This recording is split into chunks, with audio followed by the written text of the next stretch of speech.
ہمیں ناراض کیا مناؤ.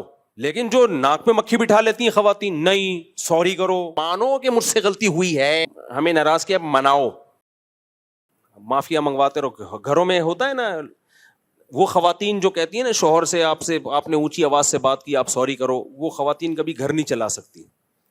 گھر کا سربراہ ہے, اونچ نیچ ہو گئی, بس آپ نے اس کو سمجھا دیا کہ آئندہ ایسا نہ کریں, کتنا کافی ہے. اس سے سوری کروانا, یا بیوی نے کوئی ایسی حرکت کی, آپ نے اس کو ڈانٹ دیا, سمجھا دیا, بس کافی ہے.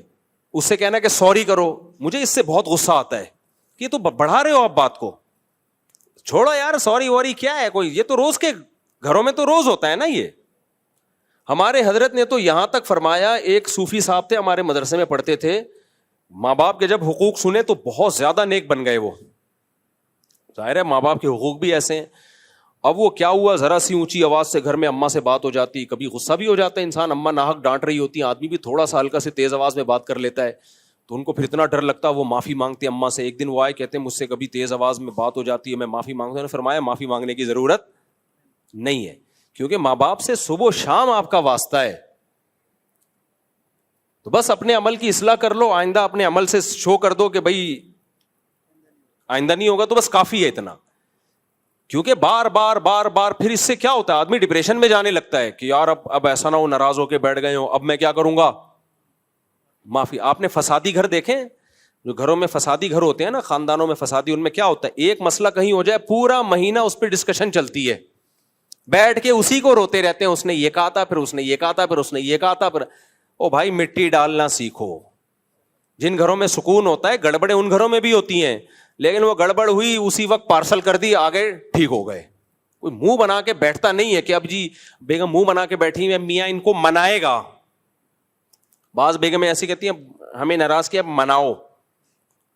آدمی کے لیے دنیا کا نا پتھر اٹھانا آسان ہے, منانا بہت مشکل کام ہے. وہ کہتا ہے یار اب اپنا ایٹیٹیوڈ نارمل کر رہا ہوں میں, بس ٹھیک ہے, کچھ باہر سے لا کے کھلا دے گا, باہر گھمانے لے جائے گا. مردوں کی یہی فطرت ہوتی ہے کہ ان کو اگر احساس ہو جائے نا ہم نے بیوی کے ساتھ کچھ غلط کیا, کچھ زیادہ تیز لہجے میں بات کی ہے یا کچھ ڈانٹ دیا, تو اب یہ مشکل ہوتا ہے اس کے لیے بیٹھ کے اب گھنٹوں مناتا رہے. بس اس کا منانا یہی ہے کہ وہ اپنے رویے کو نارمل کر لے گا, کچھ تھوڑا ہنسنے کھیلنے کی باتیں شروع کر دے گا بس. لیکن جو ناک میں مکھی بٹھا لیتی ہیں خواتین, نہیں سوری کرو, تو یہ ایک دو دفعہ تو ہوتا ہے, بار بار نہیں ہوتا. پھر لڑائیاں ہوتی ہیں, پھر طلاقیں ہوتی ہیں.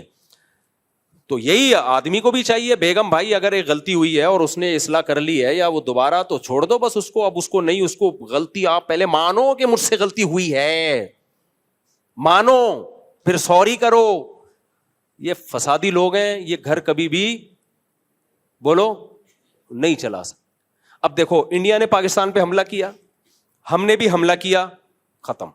اب آرمی چیف کہے مودی تو سوری کرے گا, سوری کر, اس کا مطلب بھائی تم دوبارہ جنگ کرنا چاہتے ہو, بس ہو گیا نا. اس نے میزائل مارے, آپ نے بھی طبیعت سے ان کے ہوائی اڈے اڑا دیے. وہ ڈونلڈ ٹرمپ کے پاس گیا, ڈونلڈ ٹرمپ سے بولا بھائی جنگ بند کرواؤ. ڈونلڈ ٹرمپ سعودی گورنمنٹ کے پاس گیا, سعودی سفیر نے ہمارے سفیر کو فون کیا, ہمارے سفیر نے بولا اچھا ختم. ہم کیونکہ جنگ نہیں چاہتے اس لیے ہم نے کیا کیا, بس ٹھیک ہے یار چلو جو ہونا تھا ہو گیا. اب ہم بھی ناک پہ مکھی بٹھا کے بیٹھ جائیں. وہ ایک بچے نے اپنے امی سے پوچھا, امی دو ملکوں میں جنگ کیسے ہوتی ہے؟ ابو سے پوچھا, ابو دو ملکوں میں جنگ کیسے ہوتی ہے؟ ابو نے کہا دیکھو, فرض کرو امریکہ پاکستان کو دھمکی دے. تو بیگم نے کہا امریکہ کیوں دھمکی دے گا پاکستان کو, اس کا پاکستان سے کیا لینا دینا. شوہر کہتا ہے میں فرض کروا رہا ہوں, میں کون سا دھمکی دلوا رہا ہوں.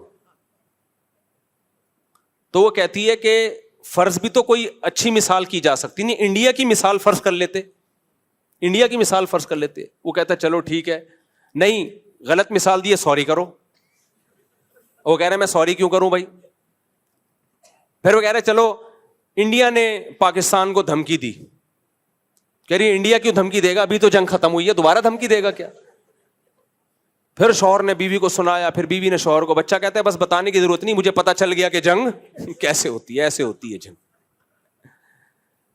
تو یہ جو ہوتے ہیں نا لوگ ناک پہ مکھی بٹھا کے کہ اس نے غلطی ہوئی ہے تو یوں کرے, اس نے غلطی ہوئی ہے تو وہ سوری کرے, اس نے, یہ چھوٹی چھوٹی باتیں, یہ فضول کام ہوتے ہیں. مجھے یاد ہے میں مدرسے میں جب پڑھتا تھا تو ہمارے شیخ حضرت مفتی رشید احمد صاحب رحمہ اللہ تعالیٰ نے کسی استاذ نے کوئی غلطی کی تھی جو غلطی سے کسی نے میری طرف منسوب کر دی. غلطی کسی ٹیچر کی تھی, میری نہیں تھی, لیکن مشہور یہ ہو گیا کہ میں نے کی ہے. جیسے کامران مسیح پائلٹ مشہور ہو گیا, حالانکہ وہ بیچارہ پائلٹ ہی نہیں ہے, وہ تو نیویگیٹر ہے. تو ٹھیک ہے, ایئر فورس میں ہونا ہی ہمارے لیے ایک فخر کی بات ہے کہ کامران مسیح ہماری ایئر فورس میں ہے, یہ بھی کافی ہے فخر کے لیے. کوئی مقصد کسی کو کی حوصلہ شکنی نہیں ہے. لیکن جو میڈیا پہ اتنا پھیل گیا نا, کامران مسیح نے جہاز لے کے اڑا, پھر کامران مسیح نے کہا میرا ارادہ تو تھا دہلی کو مکمل صفحہ ہستی سے مٹا دوں گا, لیکن مجھے پیچھے سے کال آ گئی کہ واپس آ جاؤ. تو یہ سب میڈیا کی بنائی ہوئی ایک وہ ہے. کامران مسیح نے جہاز اڑایا ہی نہیں ہے. تو ایسے ہی کیا کہہ رہا تھا میں, ہاں وہ غلطی میں نے کی نہیں تھی. کی کس نے تھی؟ ایک ٹیچر نے کی تھی. تو ہمارے شیخ مفتی رشید احمد صاحب سمجھے کہ میں نے غلطی کی ہے, تو حضرت نے مجھے ڈانٹا بھی اور کھڑا کر دیا, اور ایک ٹانگ پہ کھڑا کر دیا سزا کے طور پہ نا, تھوڑی دیر کے لیے.